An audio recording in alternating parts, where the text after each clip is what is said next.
வள்ளி ஒரு குடிகார தந்தையின் செல்ல மகள். வறுமை காரணமாக வள்ளிக்கு திருமணம் செய்து வைக்கப்பட்டது. துரதிர்ஷ்டவசமாக அவளது கணவரும் ஒரு குடிகாரர்.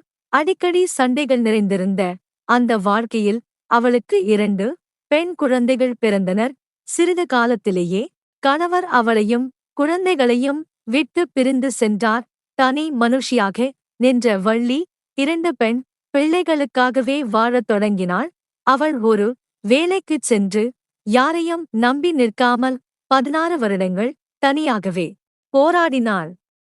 இந்த உலகில் பல சவால்களை துணிவுடன் எதிர்த்து நின்றாள். தனக்கென எதையும் வாங்க ஆசைப்படாமல் தன் மகள்களுக்கு வாங்கி போட்டு அவர்களை அழகு பார்த்தாள். தனது உழைப்பால் மகள்களை படிக்க வைத்து திருமணம் செய்து வைத்தாள்.